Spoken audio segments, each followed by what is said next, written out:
tubashimiye ko mudukurikiye.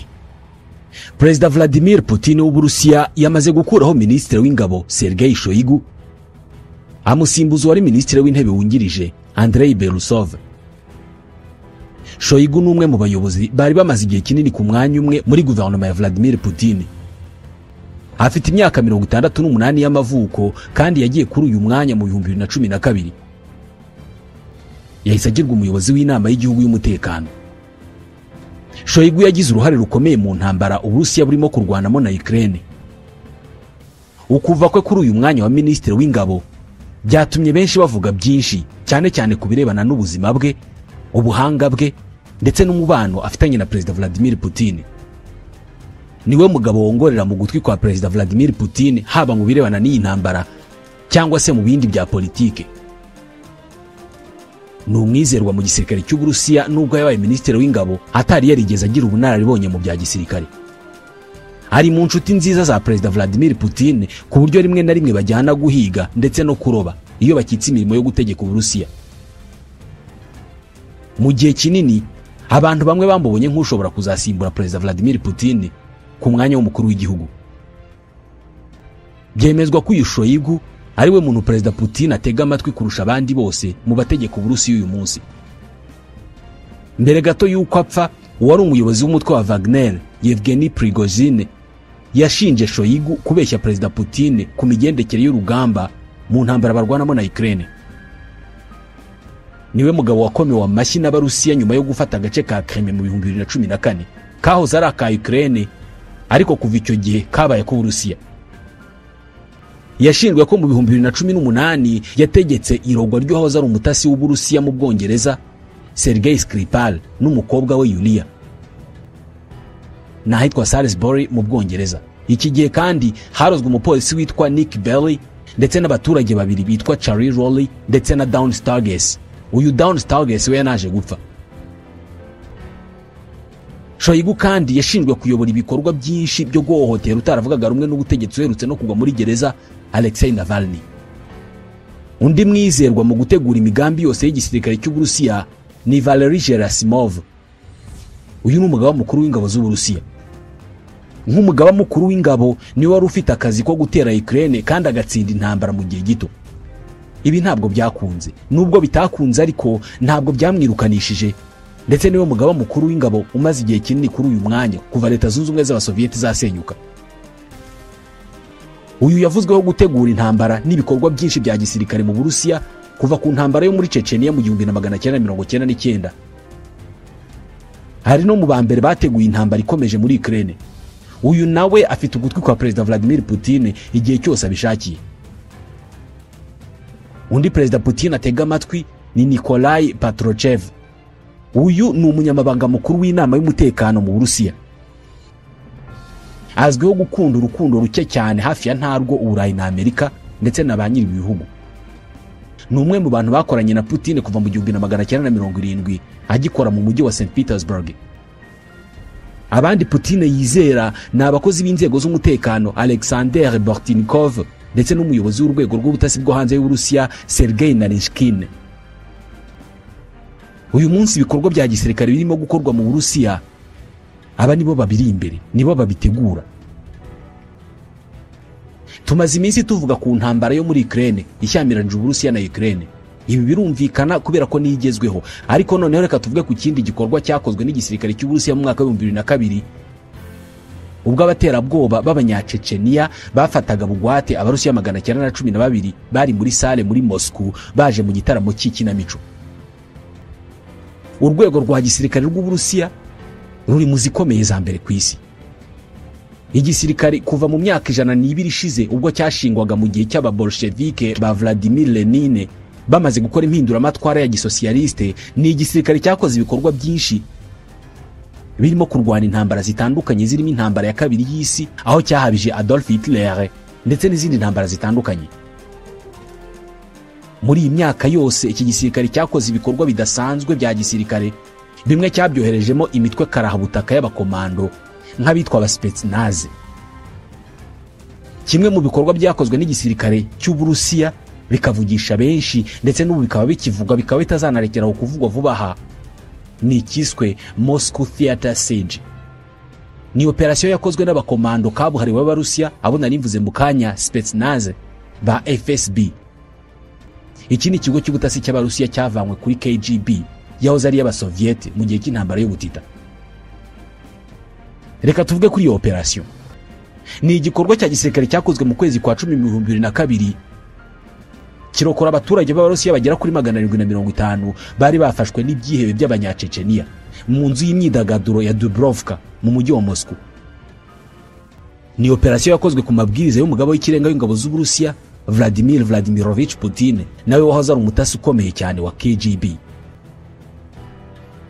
Byose bitangira ku itariki ya 23 y'ukwezi kwa 10 mu mwaka wa 2000, ubwo abaturage b'Abarusiya bagera kuri 912 bari bitabiriye imikino ya za teatre ndetse n'umuziki nk'uko byari bisanzwe mu nyubako yatunganyaga iby'iyi mikino ya Dubrovka.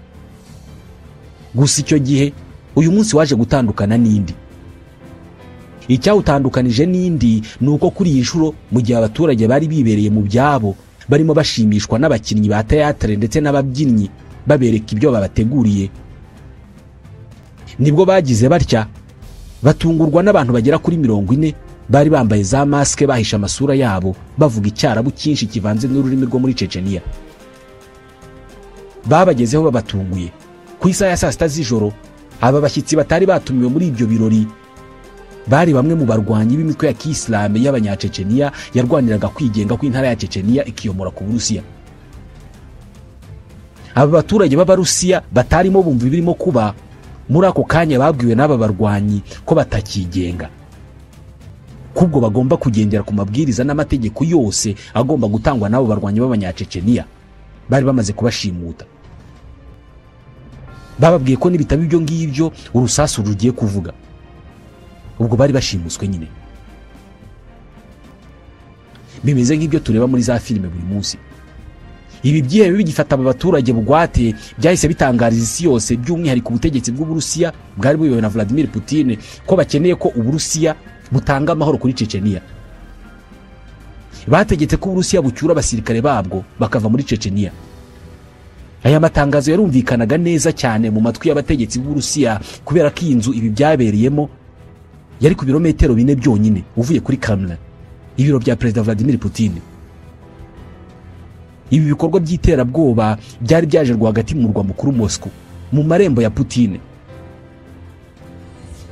Mu buryo busa n'ubuteye ubwoba, iki cyari ikimenyetso cy'uko noneho abarwanyi b'abanyacecenia bari bamaze kumaramaza bashaka kwereka Uburusiya ndetse n'isi yose ko bamaze kurambirwa ibitero by'Uburusiya, ko kandi bari biteguye gutanga icyo ari cyo cyose basabwa kugira ngo bahangane n'Uburusiya kugera ku munota wa nyuma. Kuzi Moscow ku murwa mukuru ugashimuta Abarusiya barenga 900 ukabikorera mu marembo ya Perezida Vladimir Putin cyari igikorwa kitapfa gukinishwa n'uwo ari we wese. Putin, umutegetsi w'ububasha ntagereranywa mu isi nzima, umugabo udashobora kumenya icyo yiteguye gukora n'icyo atekereza. Gusa abarwanyi b'abanyacecenia bari bamaze kumuca muri humye, bashimuta abaturage be bagera hafi ku 1000. Wari uyoboye aba baterabwoba ni Movsar Barayev. Yifashishije video yatanzwe n'itangazamakuru n'aba baterabwoba avuga ko batanze icyumweru kimwe gusa Uburusiya bukaba bwavanye ingabo zabwo muri Chechnya, bitaba ibyo imbohe zose zikicwa imwe ku yindi nta n'umwe urokotse. Vladimir Putin yarakigera ku butegetsi yaragihangana no kwemeza Abarusiya ko ari we muyobozi bakeneye. Iki gihe rero yarahuye n'ikizamini gikomeye imbere y'isi yose, kandi nabwo abaturage b'Abarusiya bari bataramwemera neza, bataremera ko ari ukwiye kubategeka no kubarinda. Mu buryo bugaragara kandi bwumvikana, Vladimir Putin yarahuye n'ikizamini gikomeye. Gusa kuri iyi nshuro mu isura itandukanye niyo Vladimir Putin asanzwe azwiho yo kwishongora no kuvugana imbaraga, yabaye nk'uwicisha bugufi, acisha make, maze imbere ya mikoro z'itangazamakuru avuga ko nawe rwose arimo gukora ibishoboka byose ngo intambara yo muri Chechnya ihagarare. Gusa ibi Perezida Vladimir Putin yabikoze ngo agaragarize imiryango y'abari bamaze gushimutwa ko ari kumwe nayo, kandi ko arimo gutekereza abantu babo kubera ko igitutu cy'abamusabaga gukora icyo ibyo byihebe byasabaga cyari kimaze kuba cyinshi. gusa hashize umwanya muto ibyihebe bikimara gufata abantu bugwate byafunguye abantu bagera ku 150 bari biganjemo abana bato, abagore batwite, abayisilamu ndetse na bamwe mu banyamahanga. Abandi bari Abarusiya barabagumana. Bwarakeye ku itariki ya 24 y'ukwezi kwa 10 ubwo hari ku munsi wa kabiri ibyo byihebe bishimusa abo baturage uwitwa Mikhail Gorbachev wahoze ari umuyobozi w'ibihugu byishyize hamwe by'Abasoviete atangaza ko yiyemeje kuba umuhuza hagati ya leta y'Uburusiya n'ibi byihebe. Gusa Vladimir Putin, umutasi ukomeye w'igihe kirekire, umutasi wa KGB wamenyekanye ku isi yose, yari akifitemo cya kivugo cya kera cya KGB cyuko nta kugirana imishyikirano n'ikihebe, ahubwo gihatiriza ku buryo bwose mpaka kivuye ku izima ugatahukana intsinzi. Kuri we nta kugirana imishyikirano n'ibyihebe byari birimo. Ibi yarabyanze. Bukeye bwaho ku itariki ya 25 y'ukwezi kwa 10 ubwo wari ubaye umunsi wa gatatu habaye iryo shimutwa. Mu nama y'ibanga yahuje Perezida Vladimir Putin n'umuyobozi w'ikigo cy'ubutasi cya FSB Nikolai Patrushev, muramwibuka, namuvuze mu bantu batatu Perezida Vladimir Putin yizera kurusha abandi. Biranumvikana ko ari umwe mu bantu bake Perezida Putin yagiranye inama nabo icyo gihe. Nyuma y'iyo nama leta yahise isaba ibyo byihebe kurekura abo bantu bose bari bafashe. Icyo babasezeranije ni ukutagira icyo babatwara igihe baba bari kuyoba abaturage, ndetse banabwiwe ko nibarekura abo bantu banahabwa amahirwe yo gusohoka bagashaka ahandi hantu bajya, niyo haba ari mu bihugu byo mu mahanga. Niryo sezerano babahaye, nta kindi bababwiye. Barabwiye bati murekura abantu bacu batahe, namwe turabareka mugende. Gusa ibi byihebe nta kindi kintu byashakaga kumva uretse icyo byasabye. Basabaga ko ingabo z'Uburusiya ziva muri Chechnya, nta kindi bashakaga kumva. Ibi byo kwinginga rero byuzuyemo za diplomasi nyinshi byagezeho birangira Perezida Vladimir Putin usanzwe uzwiho kugira ibikorwa byinshi kuruta amagambo, kuko nawe kenshi yumva ko iryo ngiryo ari ryo tandukaniro rikomeye rimutandukanya n'abakapitaliste b'Abanyamerika n'inshuti zabo, we yita ko bahorana amagambo menshi kuruta ibikorwa. Byihuse cyane nta guca ku ruhande no gutekereza kenshi, Perezida Vladimir Putin yahise amabwiriza abayobozi b'ikigo FSB gishinzwe ubutasi, amabwiriza yo kwegeranya amatsinda y'abarwanyi bafite kabuhariwe. Amatsinda arimo iryitwa Alpha n'iryitwa Vimpel, bakunda kurigaragaza bakoresheje inyuguti ya V. Aba bagombaga gukorana na Special Force y'Abarusiya, bamwe twavuze bitwa Spetsnaz. Bagombaga kwitegura gukora operasiyo y'akataraboneka, bakabohora abaturage bari bashimuswe, kandi bigakorwa ku ngufu no mu buryo bwa gisirikare, bagakiza abo baturage, ibyo byihebe bikicwa nta kubifata. Putin yavugaga ko kwinginga no kugerageza kumvikana n'ibyo byihebe byananiranye.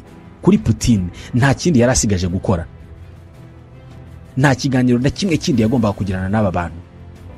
Kubohora aba baturage byateguwe gukorwa ku itariki ya 26 y'ukwezi kwa 10 mu 2002 mu rukerera. Ubwo hari hashize iminsi 4 yose ibyo byihebe bishimusa abaturage. Mu itegurwa ry'iki gikorwa cyangwa si operation, ku bushake cyangwa se bigambiriwe n'igisirikare cy'Uburusiya, barekuye amakuru avuga ko operation ishobora gukorwa mu masaa 3 y'igitondo. Ubundi ntibisanzwe ko abasirikare bavuga ngo tuzatera ejo isaha yiniye. Ibyihebe bikimenya aya makuru byarasha amasasu menshi cyane mu gisa no kwigaragambya, ariko bageraho barabihagarika. Muri ako kanya ko gutuza rero, ibyihebe bikimara kureka kurasa ayo masasu, ndetse no mu gihe ibyo byihebe byasaga n'ibihuze birimo gushaka inzira yo kwitegura guhangana n'ingabo z'Abarusiya, nibwo muri urwo rukerera rwo kuwa gatandatu ku itariki ya 26 y'ukwezi kwa 10 ku isaha ya saa 11 mu gitondo ku isaha y'i Moscow, amatsinda ya FSB ya Vimpel ndetse na Alpha ari kumwe n'abasore kabuhariwe b'aba Spetsnaz, baherekejwe n'ingabo z'Uburusiya, bagabye itero kuri ya nyubako ya Dubrovka yari yashimutiwemo abaturage 912. Abasirikare b'Abarusiya mu kwihuta kwinshi babomoye imiryango y'inzu, maze abakomando binjira bagiye guhangana n'ibyo byihebe byageraga kuri 40. Byari byitwaje za grenade 100 n'imbunda za Kalashnikov 18, bari banafite imbunda za pistole zigera kuri 20 ndetse n'ibiturika byinshi cyane byageraga ku 100. byarimo n'ibisasu karahabutaka bitatu byaturitswa bigasenyana umuvuduko uri hejuru cyane aho byaba biturikirijwe hose. Iyo ibi byihebe byibeshya bigaturitsa iyi nzu yose, yari guhita ijya hasi ku butaka mu kanya nk'ako guhumbya. Aba bakomando b'abasipetsinaze binjiriye hose hashoboka. Bamwe baciye mu gisenge cy'iyo nyubako bamanukira mu migozi barasa, abandi baca muri basement hasi, abandi bakomando noneho binjira mu muryango usanzwe w'inyubako. Amatsinda y'abakomando yari asigaye hanze nayo yahise yohereza imyuka y'ibinyabutabire biryana mu maso mu nyubako ibyihebe byarimo. Mu gutungurwa kwinshi, ibyo byihebe byahuye n'imyuka bitari byiteguye, ari nako biraswa na ba mudahusha b'abasipetsinaze. Aba ni abagabo buri gihe iyo bafunguye umuriro barasa mu cyico.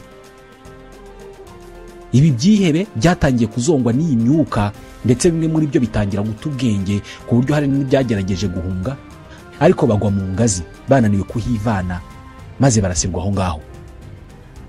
Muri iyo operation, Vladimir Putin n'abasirikare bose b'Abarusiya bashakaga kwishyuza ikiguzi icyo ari cyo cyose gishoboka ibi byihebe kubera ugutinyuka kwabyo kwinjira muri Moscow imbere ya Putin.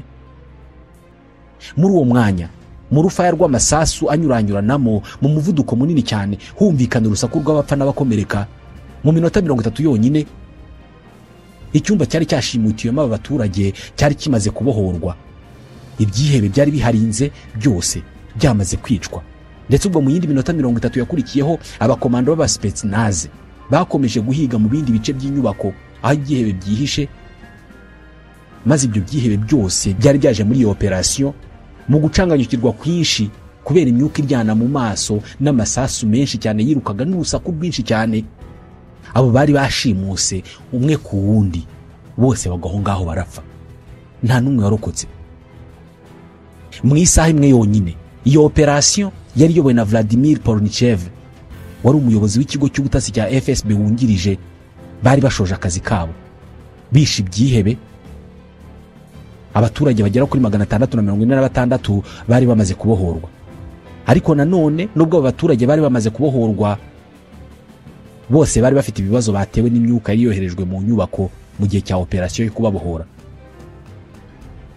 Kuva saa moya za mu gitondo kuri iyo tariki ya 26 y'ukwezi kwa 10, inzego z'ubuzima zifatanije n'igisirikare cy'Uburusiya batangiye gutwara bari bakiri bazima bagihumeka babajyana kwa muganga kugira ngo bitabweho. Ariko ubwo mu gihe operation yari irimo ikorwa, hari abaturage bapfuye, ku buryo nyuma byaje gutangazwa ko abapfuye bose bagera ku 130. Harimo 67 bapfuye mu gihe cya operation, n'abandi 63 bivugwa ko bapfuye nyuma kubera ingaruka bavanye kuri iyo myuka yatewe mu nyubako bari bashimutiwemo. Gusa nanone nubwo bapfuye, abagera kuri 750 barabahowe, barimo barenga 600 bavanywe mu nyubako n'abakomando b'abasipetsinaze.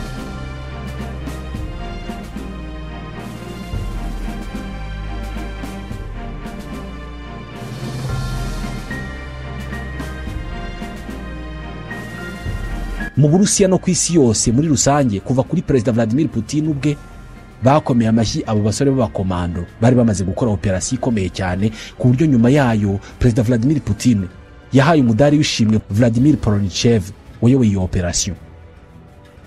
Gusa nta byera ngo de, nubwo iyo operasiyo yabaye ndetse n'isi yose igakurira ingofero Special Force y'Abarusiya, yanajemo agatotsi kubera ko amakuru menshi yahamije ko abaturage 130 bapfuye bose batishwe n'amasasu, ahubwo umubare munini wabo wishwe n'imyuka y'ibinyabutabire yoherejwe muri iyo nzu barimo. Byanditswe kenshi muri za raporo zakomeje guhakanwa na leta y'Uburusiya, bivuga ko muri aba 130 bapfuye, abagera kuri 67 aribo bapfuye mu gihe operasiyo yakorwaga, abandi 63 bagapfa nyuma. Twari twabivuzeho mu kanya. Gusa abategetsi b'Uburusiya uhereye kuri Perezida Vladimir Putin ibi barabihakanye. Putin ubwe yavuze ko gazi yoherejwe mu nyubako itakwica abantu, ariko kugeza n'ubu izina ry'iyo myuka yakoreshejwe ryakomeje kugirwa ibanga. Ntawe uzi iyo myuka iyo ariyo. Kugeza n'ubu haracyari imiryango igiharanira ko ababuriye ababo muri iyo operation bahabwa ubutabera. Bavuga ko leta yagize uruhare runini mu rupfu rw'abantu babo, ndetse imiryango y'ababuze ababo yatanze ikirego mu mwaka wa 2011. Ni ikirego cyagejejwe mu rukiko rw'Uburayi rukurikirana uburenganzira bw'abantu ruri ahitwa Strasbourg mu Bufaransa. Urukiko rwemeza ko iyi miryango igomba kwishyurwa indishyi y'akababaro na leta y'Uburusiya ya za miliyoni z'amayero ngo kubera ko leta itateguye neza mu buryo bunoze operasiyo yo gutabara aba bantu bayo. Ariko nanone benshi bakavuga ko uburyo bunoze bwagakoreshejwe mu gikorwa nka kiriya ari ubwo nyine bwakoreshejwe. Benshi bati aba baciye uru rubanza nabo ni abanyamategeko bahorana impapuro n'amategeko mu mitwe yabo, bambaye n'amakanzu bagahora mu byumba by'urukiko. Bati ntabwo bazi ikimbunda n'urusasu aricyo. Gusa ibyavugwa byose ku Burusiya n'igisirikare cy'Uburusiya n'abagishyigikiye, icy'ingenzi ni uko operasiyo yagenze neza nubwo hari abapfuye. Kugenda neza kuvugwa ni uko hari abaturage barokowe kandi abari bashimuse bakahakura isomo.